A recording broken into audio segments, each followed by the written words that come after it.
Albert Einstein. Born in Germany on March 14, 1879, was ethnically of Jewish descent. His mother was Pauline Einstein and father was Hermann Einstein, who was a salesman and engineer. Albert lived in Munich during his early years. In elementary school, Albert was an underachiever and had speech difficulties. In all subjects other than math and science, his parents suspected that he might be retarded.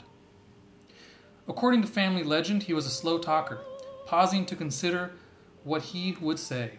His sister remembered the concentration and perseverance with which he would build houses of cards.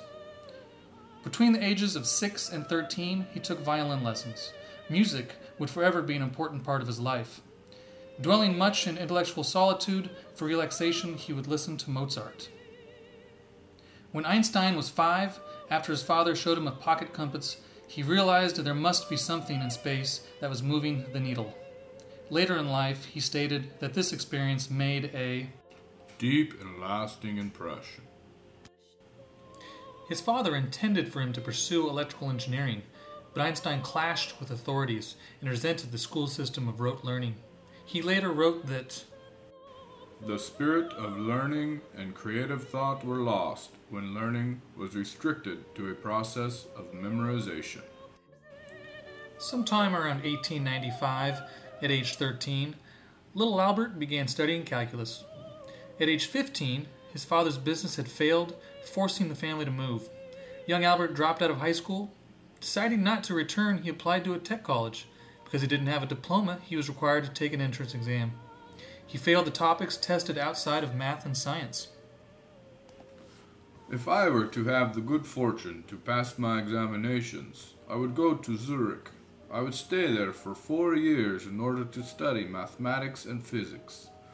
I imagined myself becoming a teacher in those branches of the natural sciences, choosing the theoretical part of them.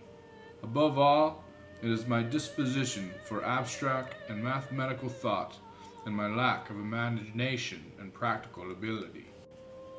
Returning to secondary school, he graduated in 1896 at age 17 and was finally accepted into the tech school in Switzerland.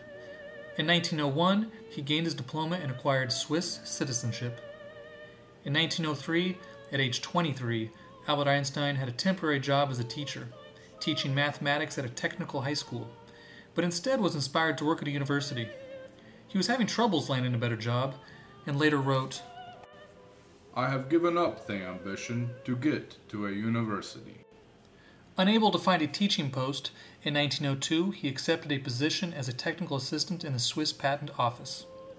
During the year of 1905, at a young age of 26, relatively separated from his colleagues who worked at universities, Albert Einstein had a wonderful year.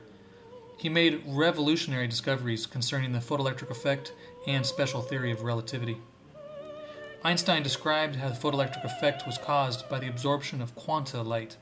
He concluded that discrete packets of energy, or photons, are absorbed at specific wavelengths. This absorbed energy pushes up electrons to higher energy states. Electrons, naturally wanting to fall to the lower possible energy states of an atom, will release its given energy at a specific wavelength. Hence, the reason why we see trees as green and water as blue. In 1921, Einstein won the Nobel Prize in Physics for the explanation of the photoelectric effect. The special theory of relativity rewrote science as it was known up to that point. Einstein postulated that the laws of physics apply equally in all inertial coordinate frames. For example, this showed that a force applied in a given inertial frame would not be perceived the same when viewed or experienced from a different reference frame. Hence, everything is relative. Einstein also postulated that the speed of light is perceived the same for all reference frames. Einstein always appeared to have a clear view of the problems of physics and the determination to solve them. He had a strategy of his own and was able to visualize the main steps on the way to his goals. He regarded his major achievements as mere stepping stones for the next advance.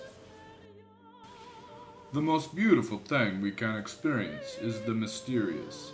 It is the source of all true art and all science.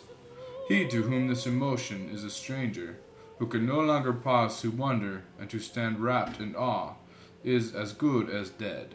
His eyes are closed.